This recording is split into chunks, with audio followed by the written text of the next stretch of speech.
Hello firstly to all of our listeners who are jumping on.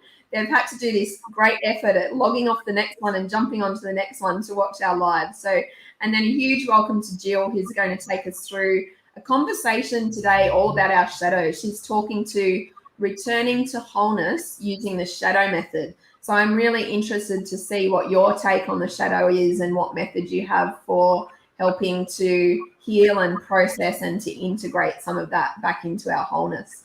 Very much interested in that conversation.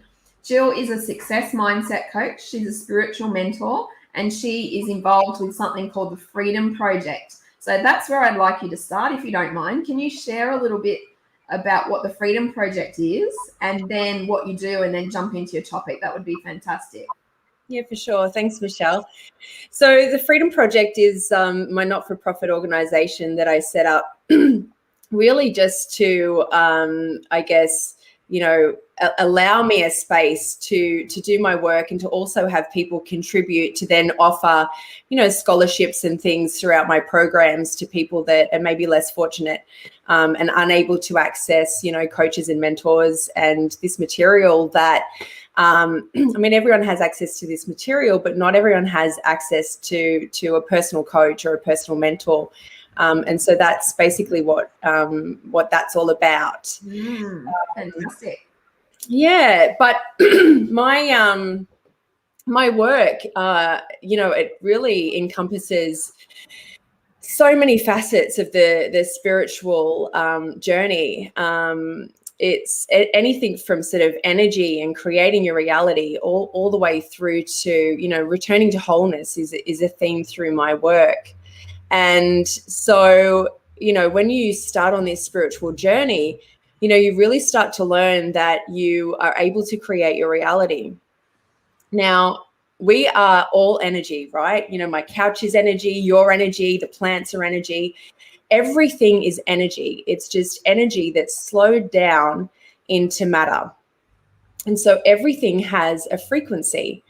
And so as you're wanting to manifest something different in your life, it's about matching that vibrational frequency with that thing that is desired. Yeah, right.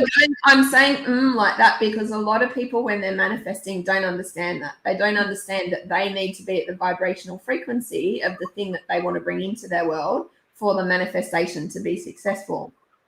Absolutely. And so I really see, that is one thing that's massively missing in people's world and understanding how to manifest. It's also another aspect is understanding that everything is a manifestation. These plants are a manifestation of my reality. I've created everything in my reality, the wanted and the unwanted. Yes, right? Yes. Yeah. But a lot of people, they learn about manifesting, and it's all about the new car and the mansion and the love and all of these things, which is really, really cool.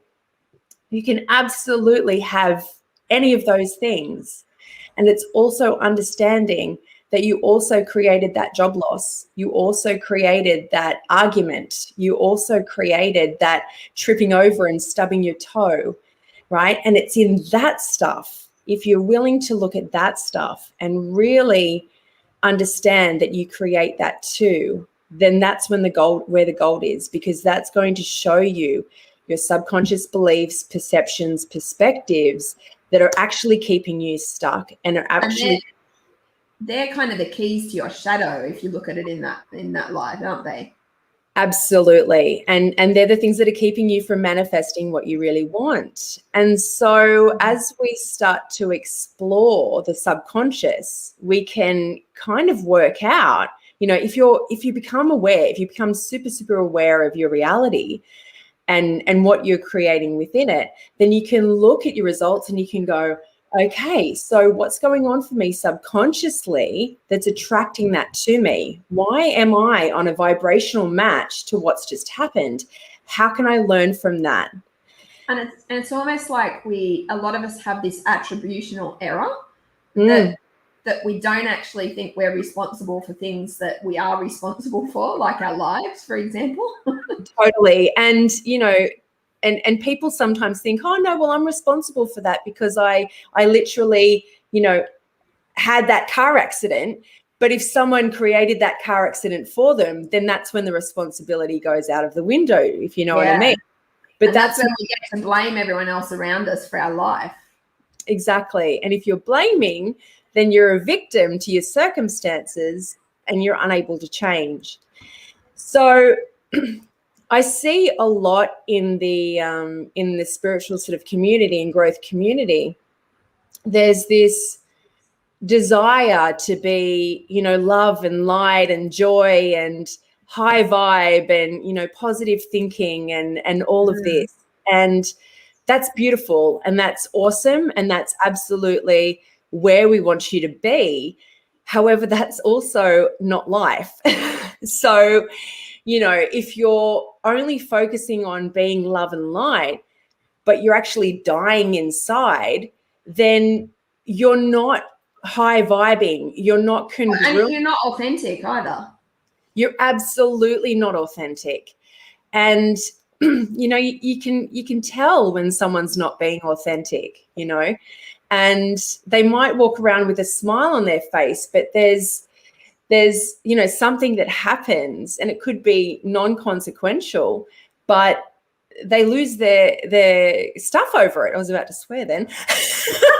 Swear, I don't mind if you swear. And they lose their shit over it, and it could be the straw that broke the camel's back. And so what we look at with the shadow method, and this is actually a process that I've been through myself. So what we look at with the shadow method is not shaming negative emotions. It's not about pushing down those negative emotions. Even negative, even that's a judgment on the emotion, isn't it? It's quite ironic when we say negative. Even being able to sort of arbitrarily divide emotions into, that's what makes us think that some things are okay and some emotions are not okay, because we call them positive and negative. So that difference, what about we just saying this is how we're feeling right now, without the judgment? And that's the key, Michelle. That's absolutely the key moving forward, is to just, like you look at a child. You look at a child expressing their emotions and they don't care.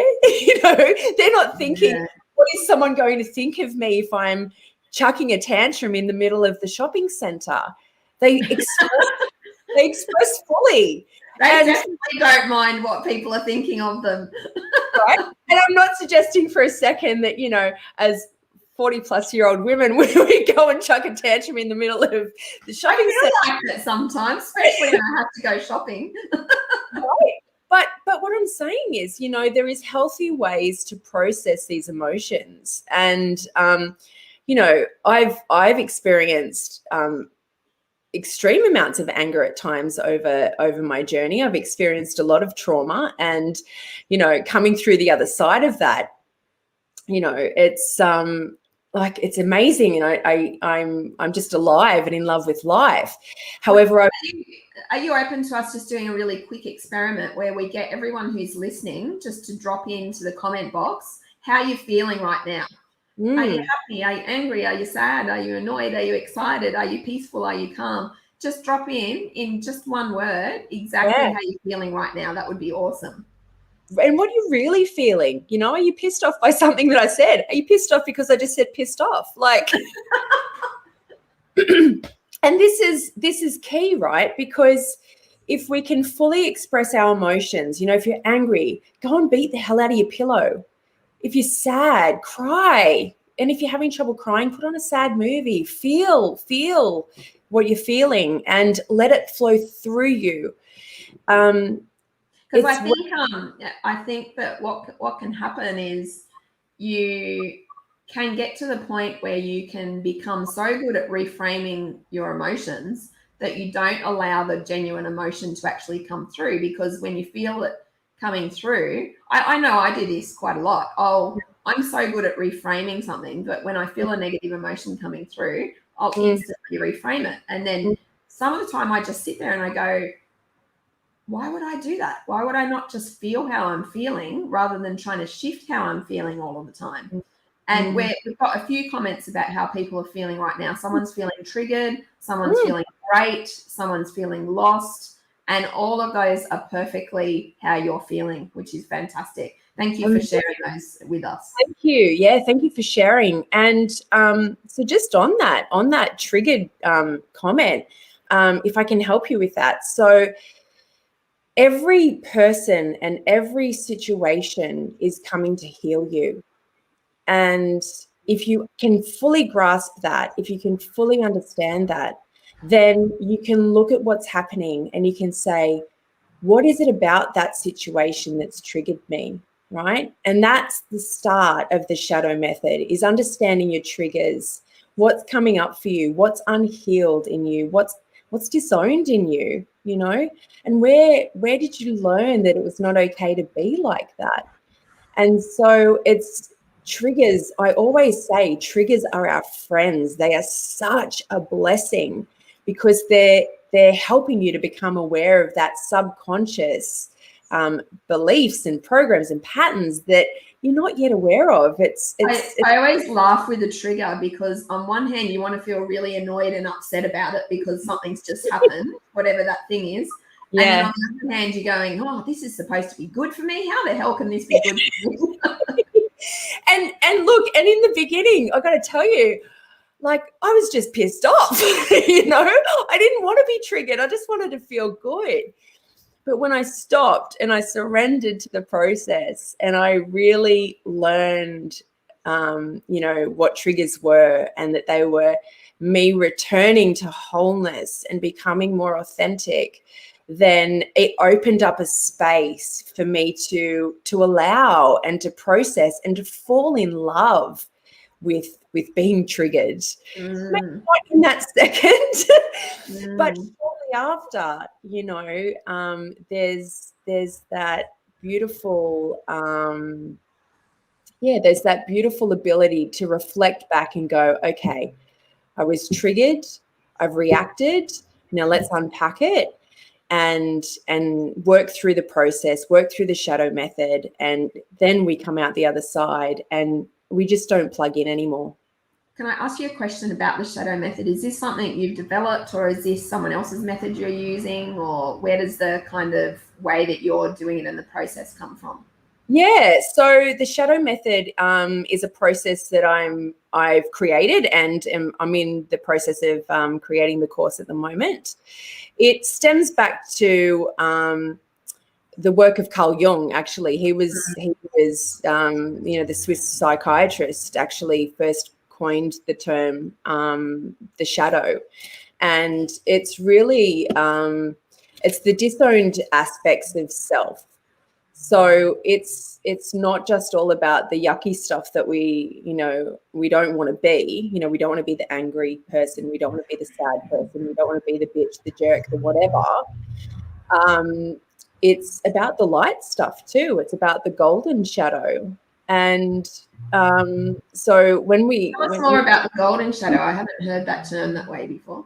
Yeah. So when I talk about the shadow method and returning to wholeness, it's, you know, when we're little, we get told that we can't do this and we shouldn't be that. And, you know, we start to fragment. And Robert Bly puts it beautifully. He sort of says that, you know, we have this invisible bag that we carry around and we learn it's not okay to be angry. So we throw that in the bag, and then, you know, something else happens and it's not okay to be that. So we throw that in the bag, and, you know, our light sort of dims, and, you know, we have all of these fragmented aspects of ourselves that are in this bag. And along with that is not just the you know, anger and the lower vibrational sort of emotions, but also the gold, the light, the beauty. So, you know, for instance, I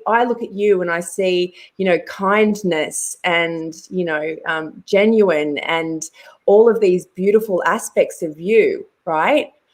Now, if I didn't own those within myself, the moment you leave, I'm depleted. Or if you didn't own them in yourself, you wouldn't see them in me. Well, no, because if you spot it, you got it, right? So if I see those beautiful aspects in you, you know, smart, intelligent, tapped in, aware, all of it, if I didn't see those within you, well, then they wouldn't be disowned within me. So it's when I see that within you that I can go, wow, well, if she's like that, then I'm like that, right? But quite often we don't see that, you know. And you've got to remember it works in reverse. When you see the narcissism, and we were having someone talking about this, when you see the narcissism in someone else, you're seeing the narcissism in yourself. So the accusation you're making of that your partner doing something or being something, or I wish they'd just stop being so whatever it is, you're actually talking to yourself about you, but you don't even realize it. 100%. And that's why, you know, triggers are our friends, because whatever we see in others, if we're triggered by it, it's like, you know, if you've got a power board and you plug in and you get the electricity running through, right? That's what it's like to be triggered. You keep getting plugged into that power board. Yeah. And, you know, and absolutely, if I see someone and I think, oh, what an idiot. Well, and I'm triggered by it, then it's because I haven't owned that idiot in myself. That's right, it's because you're being an idiot. Right. And exactly. And so we can, once we've healed that, if someone's an idiot around us, sure, we might notice the idiotic behavior, but it's not going to plug us in. It's not going to plug us into that power board anymore. I always talk about triggers as in their psychological landmines. So with people around you, you never know when you're going to tread on one. You never know how high it's going to erupt and what it's going to blow up around you. And you never see it coming. Usually it's disguised. And you don't, unless you know someone really, really well, you don't know what's going to trigger them in a particular conversation. I think the closer you are in relationship with people, the more you do know that. And if you're very manipulative, you utilize the idea of triggering the other person just to make your point or to win an argument or whatever it might be. Totally. And wasn't it Ram Dass that said, you know, if you think you're enlightened, go and spend a week with your family? Oh, yeah. I like that. Or I like the other saying I like about enlightenment is chop wood. No, but what is it? Before enlightenment, chop wood, carry water. After enlightenment, chop wood, carry water. I love that saying. Totally. Absolutely. Yeah, I do too. Yeah. So, yeah, and that's why it's so important for us to really heal ourselves and to really take these triggers and use them for our benefit to understand what's going on for us and to heal ourselves. Because, you know, when you do go into family situations or, you know, work situations or, you know, with your partner or whatever it is, you know, the more healed you are, the less triggered you are. And the less triggered you are, the more authentic you are, the happier you are, the higher vibrational frequency you're going to emit, and life just gets easier. And can I just kind of point out something, that the more you need healing, it doesn't mean that you're not enough. It's not pointing to your not enoughness if you need healing, because this is the oxymoron of personal development. The more you need healing, the more perfect you already are. Absolutely. I couldn't agree more. You know, it's our capability to accept our own perfection at the same time of realizing, you know what, I could do something that allows me to be a bit less triggered. Absolutely. It's and that's exactly it. Like, you are perfect as you are. You're absolutely perfect. It's this process is about remembering that. It's about really, you know, shedding the fakeness that's been plastered onto the layers over the years of other people's perceptions and perspectives, and, you know, people's ideas and how you should live your life and how you should be. It's absolutely, it's about removing that. So, you know, I don't even really love the term self-development, because to me it's more a self-remembering. You know, I'm with you on that. Totally. Yeah. I'm not getting somewhere. I'm returning to me. Because the term development infers lack. And I think when you're talking about people and you're inferring that there's some kind of lack, that's what creates a lot of the I'm not good enough for people to think about, because they're constantly looking around and going, oh, I'm not like that, so I must not be good enough. Or I don't have that, so I must not be good enough. Or I'm not like that person, so I must not be good enough. So that's what reinforces people's already kind of guttural shadow belief that they're not good enough. Absolutely. And, you know, many people have said comparison is the thief of joy. And, you know, we're all beautifully different and we're all beautifully unique. And, you know, healing our shadow or embracing our shadow and really learning to love ourselves in such an authentic way and in a whole and complete way, you know, loving myself when I'm a bitch, loving myself when I'm angry, loving myself when I'm happy, you know, is so super essential in you know, loving yourself and being genuine and being authentic and being that happy self.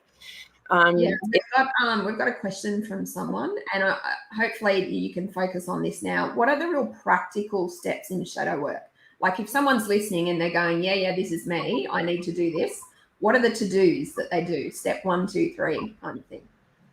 Yeah, look, it's probably not something I can do in 20 minutes because it's a whole 6-week program that I've got. However, in terms of starting out with the shadow work, in terms of getting you started, just sit down and meditate for a bit, and then get out a journal and you know, ponder to yourself, what is it that I'm triggered about? Like, I think the man that asked the question was the man that mentioned that he was triggered. Right. That's right. Yeah. So, and this obviously goes for everyone.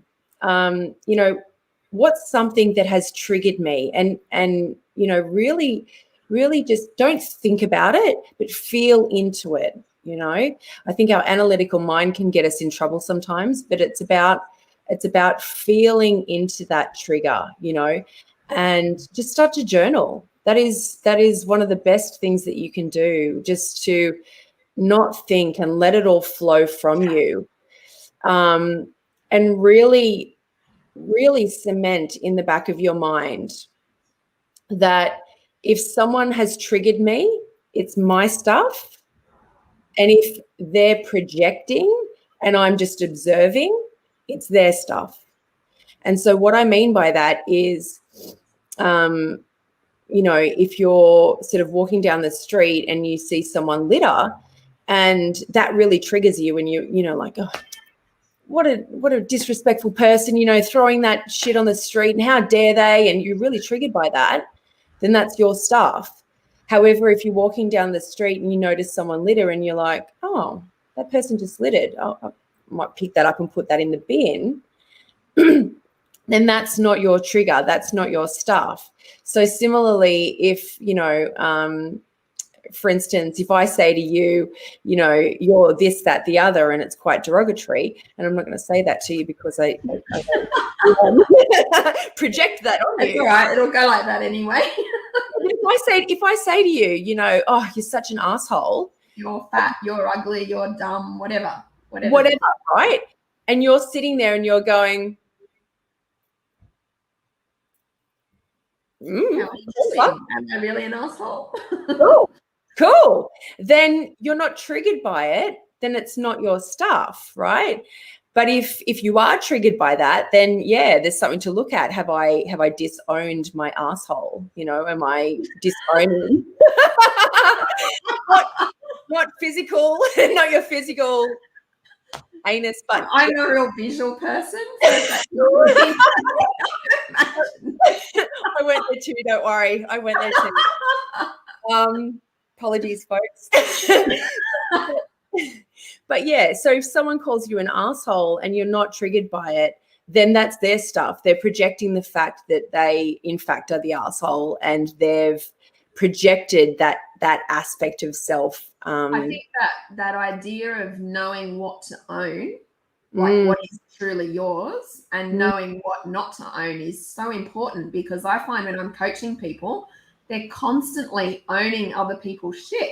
It's not even theirs to deal with, but they're putting it on top of the stuff that is already theirs, and they're making it 10 times harder for themselves that it has to be, you know?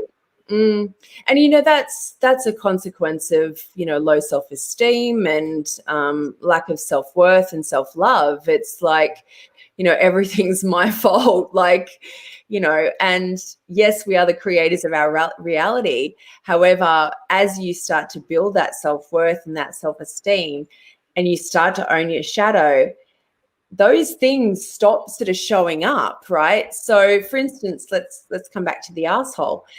You know, if someone was sort of constantly projecting their shit on you and you were triggered by it, and then you did the work to own your asshole aspect, then you would stop attracting those people, right? Because everything's happening for a reason. Everything's happening to heal you. Everything's happening to remember who you truly are. So, and I think that's, you know, I think the distinction that you hear, I love it when people say the world is happening for you, not to you. And I think that distinction is so critical, because the minute you understand the world is happening for you, then you can be grateful for everything. You can be grateful for a car accident. You can be grateful for something dramatic that happens. You can be grateful for these things because you know that they are truly there so that you can become a better version of yourself. And you can be grateful for the fight that you just had with your partner. I know that sounds ironic, but I know if myself and my partner have a fight, it takes me about 2 seconds afterwards to just go, I'm so grateful for him. You know, I'm so grateful that he can stand up for himself and he has these viewpoints that are different to mine. And it dilutes things within 2 seconds. Like, it never lasts long because I'm not going to dwell on it, because I'm just sitting there being grateful for the fact that we just had this big heated, you know, conversation about something. Absolutely. And, you know, it's just all about, yeah, everyone's coming to heal you. Every interaction, you know, the dude that served you your coffee that was rude, you know, like, it doesn't matter who it is. It's if you can walk through life with that awareness, then absolutely, like you said, you can then look at your trigger and then go, oh, duh, like it doesn't mean anything. It doesn't, you know, that was non-consequential. Or and I think in doing that, it allows you to become the observer of you rather than the actual you. And I think the minute you can become in that position of observer, you're much better placed to be able to look at things how they actually are rather than how you think they are. Absolutely. And it already changes your neurology as well. The moment you step into that meta position or that third person position and you can observe, you know, how you're acting, you're no longer in the situation. You're outside of the situation, watching it as the observer, as you said. So and that, true. Sorry, I just wanted to read a couple of comments. Some people are saying so much laughter on this summit and gratitude for everything and everyone that's you, and love your work, Jill and Michelle. I wanted to ask you a specific question. Can you think of a client that's had a massive transformation that you can just quickly tell us about? I'd love to share a story, actually. Yeah, I'm just going to have a little drink of water, but yeah, great result with a client. And I just love this story because it was probably the quickest transformation that I've had ever before. So this woman, Melinda, she had been doing this sort of spiritual work for something like 15 or 20 years. And so she, you know, she'd been through a lot and experienced, and was very knowledgeable, but she hadn't done shadow work. And she was working for this company at the time, and she was overseas. And this particular woman in the company, she was on the outside many people would see her as controlling, bitchy, arrogant, ignorant, and, you know, just didn't care what you had to say. Like, you know, your opinion's not important, didn't value others. And that was kind of a, you know, that was a well-known how she was, right? How she was. And so Melinda was overseas working for this company, and she called me and she said, Jill, look, I think I'm going to have to come home. She was working at a retreat, and she said, I think I'm going to have to come home. I'm having problems with Sue, and I feel really disrespected. She's rude, arrogant, all of those things that I just listed. Mm-hmm. And it's making my life miserable. I can't stand to be here. And I'm done. I think I'm going to have to come home. Can you help me? Can you give me something so I can stay for the rest of the retreat? And, you know, she was in beautiful Malta in Europe, and, you know, so at this retreat, and she didn't want to come home.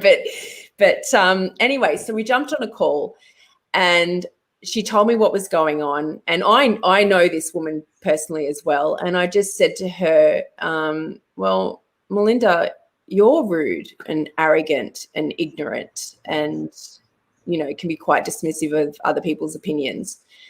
And she was silent. And then she said to me, well, yeah, I guess you're right. And I said, and that's the key. I said, everything that you're seeing in her is just something that you haven't owned within yourself. And even though it's popular opinion that this woman is like that, all she's doing is showing each and every one of those people that see her like that is that aspect of self that you haven't yet embraced and loved and owned. So true. So powerful and so true. So get this. We were on the call. I've got goosebumps. We were on the call for probably 15 minutes. She went back into the space where the retreat was being held, and the woman came up to her. Oh, I feel emotional. The woman came up to her and apologized. Melinda didn't have to say a thing, but the woman came up to her and apologized for how she had been and how she was treating her. And even more so, the woman doesn't even work for the company anymore. Oh, wow. That is instant transformation. That's like alchemizing things like in a finger click. Yeah. So this is, you know, that story, like, it just gets me every time, because it encompasses energy work. It encompasses shadow work. You know, you can change your reality in an instant.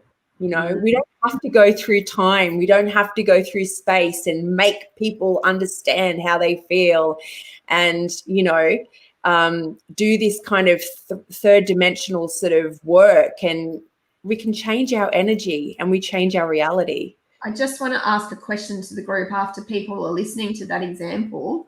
What is something about yourself that you haven't previously owned that you would like to own? And you can do that now in the session. And it can be anything. Maybe you haven't owned how peaceful you are, but maybe you haven't owned how narcissistic you can be. Maybe you haven't owned how angry you can be. So if there's something that you haven't in the past owned, but you would like the opportunity to do it now, please feel free to use the chat box. Yeah, absolutely. And, you know, it really helps to do this without judgment. You know, like, you've really got to, you know, oh, I can't own my anger because it's not good to be angry, or I can't own being a bitch because it's not good to be a bitch. Well, what you resist persists. And until you own that aspect of yourself, like, I can be a total bitch if I need to be. And that is useful in some contexts. Yeah, someone's just saying, I think we also struggle to own the amazing parts of self. Absolutely. This is like we were talking about the golden shadow. So it's not just about owning those kind of negative parts of ourselves. It's also about owning our own amazingness and awesomeness as well. I know for me, what I do is when I'm in the car, I drive around and I say this series of I ams. And I just say, I'm amazing, I'm awesome, I'm clever, I'm articulate, whatever. And I just rattle off all of these things that are my I am statements. And I drive a lot, so I get to do that a lot. And when I first started doing it, I felt like the world's biggest idiot because I'm sitting here in the car at a traffic light talking to myself about all these things that I didn't believe were true anyway.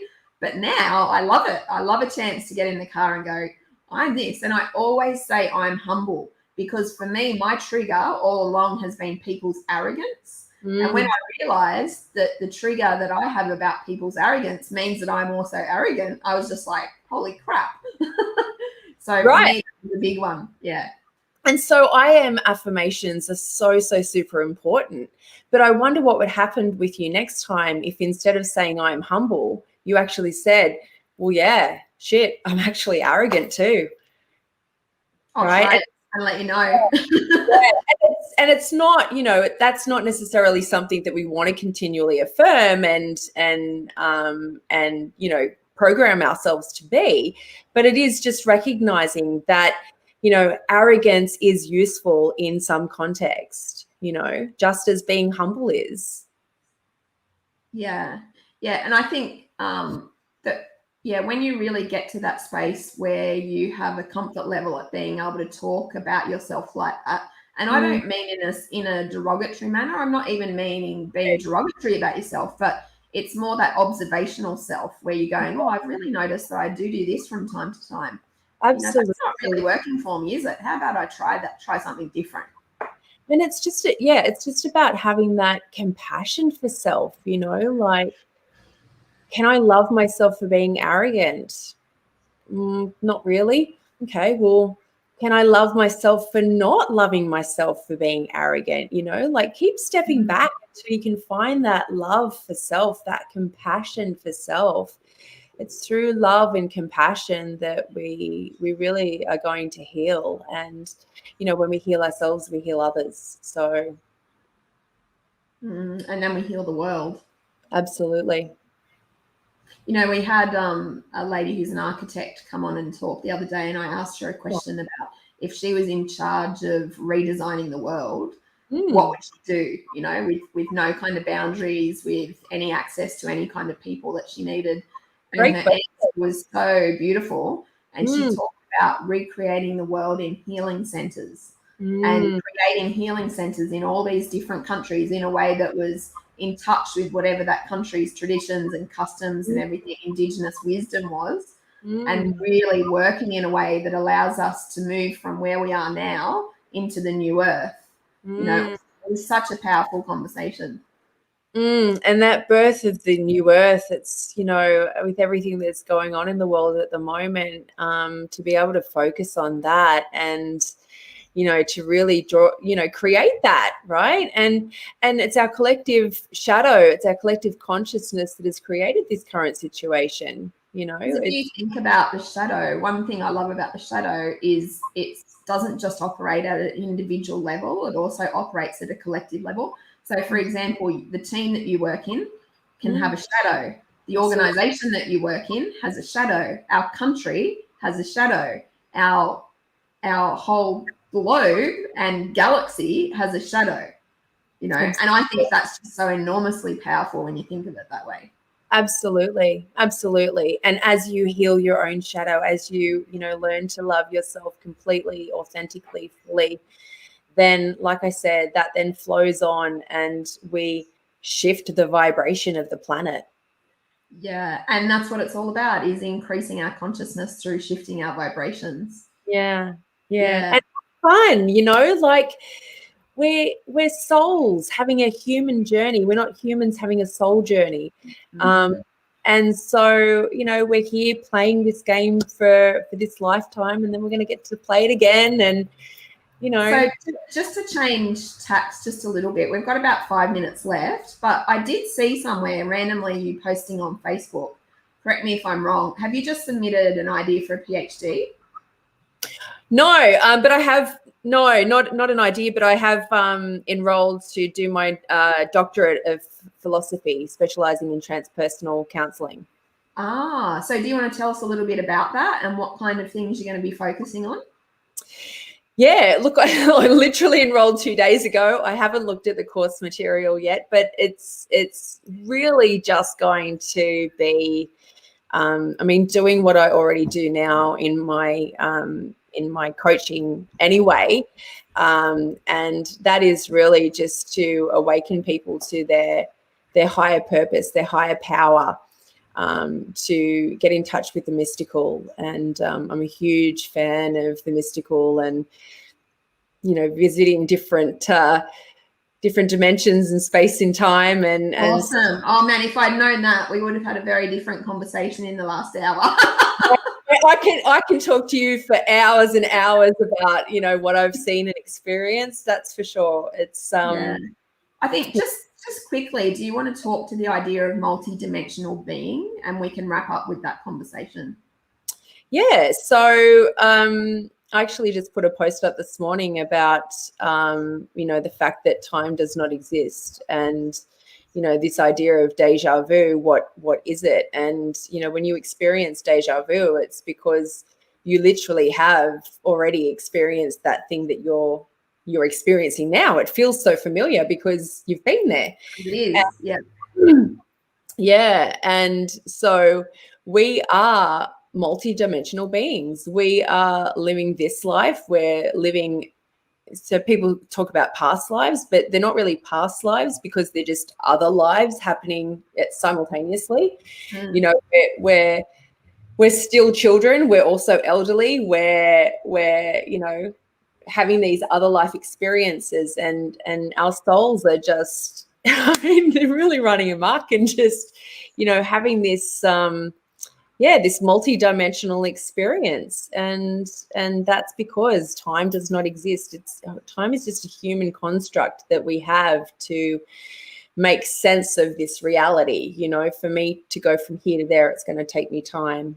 And I think the one thing for people to understand is the different dimensions that we can exist within all happen at the same time. That's Absolutely. why there's no such thing as time, because everything is happening simultaneously. So our past versions of ourselves, there might be 100 past versions that we have of ourselves incarnating. There might be 100 more in the future. It's not limited, by the way, so there could be any number. And simultaneously, we are living and experiencing all of those lives at one time. So there's no wonder that the way we perceive as humans is a bit more limited in terms of our senses, because we wouldn't be able to deal with the reality of how it actually is, because we'd go crazy. Absolutely. And that's one of the reasons we have amnesia when we incarnate, is because to keep track of everything, like that would just be, like you said, information overload for a human. If you've ever had a mystical or interdimensional experience, then you understand, and you can do that through plant medicine, or even through meditation. You can activate the DMT, and you can have hallucinations and experiences in other dimensions. And if you've had that experience, then and seen that real reality, this is not reality, like that real reality, it's like this high definition version of this poor VHS or beta copy that we live in. Yeah. Because if you think of it like a radio transmitter, it's literally tuning your frequency to a particular radio channel. And let's face it, there's some radio channels that have certain characteristics that you wouldn't want to be part of. And there's other radio channels that are more desirable to you. So what ends up happening is you end up kind of resonating around that same radio channel that's desirable to you. Absolutely. And there's just so much information. We experience 1% of reality. There is so much information that's invisible to us. But as you enter these other dimensions, or this altered states, you see that there's just so much more. And like you said, to be able to bring that back into our little human selves. And I think one thing I love about this kind of conversation is and we'll wrap up with this, is at the same time, it makes you feel insignificant and very significant. It really does. It's similar to like when you learn, it's like the more I know that I don't know. And that's exactly it. It's you really are just a drop in the ocean, but you're also the ocean as well. Well, Jill Ogle, all I would say is we need to talk some more because we have just started on this conversation. All right, this Facebook user is very lucky because they just got in, but a super quick answer if you don't mind. Surely everything is reality or altered state according to our perceptions and our journey. Yeah, look, yes, our reality is what we experience. What I mean by that is through an altered state, you get to see more of what's actually there. More of your reality. Yeah. Yes, we're only experience. If you look at the scale of light, we experience 1% of it. There's X-rays, gamma rays. There's all of this other light information that we can't comprehend with our five senses. Yeah. And we're limited by our five senses. If you can get beyond your five senses, then you experience more of reality. There are colors that you've never seen before. There's things that you've just never seen before. Yeah. I hope on that note, from the bottom of my heart, thank you very, very much. I hugely appreciate it. I've really enjoyed this conversation a lot, and I think, like I said, there's so much more that we could talk about. But thank you for giving of your time and energy and your contribution to people this morning. And a huge thank you to all of our listeners and to people who have jumped into the chat box and shared your souls with us here on the middle of our live stream. We appreciate that as well. We have about 5 minutes, maybe 10 minutes before our next speaker, who is Seth Lyon, and he is going to be talking about somatic trauma. So go and grab yourself a cup of tea so that you're ready for Seth to start. The other thing we'd like to remind you of is AJ and I are running an online program called the Superhuman Experience, and the Superhuman Experience is going to be superhuman. So basically the conversations that we're having through the summit, we just take and even go deeper in and around all of these conversations, but it's in a smaller container with a smaller number of people. So if you'd like to be part of that, please jump on the Superhuman Experience banner that's scrolling as we speak. And the last thing I need to remind people of is if you are watching this on a replay, please do #replay. So thanks again, Jill. Thank you so much. Okay. Thank you for having me, and thank you everyone for watching and for contributing. And I really, really look forward to talking to you again, Michelle. Thanks, Jill. Likewise. Take care. Bye. See ya. Bye.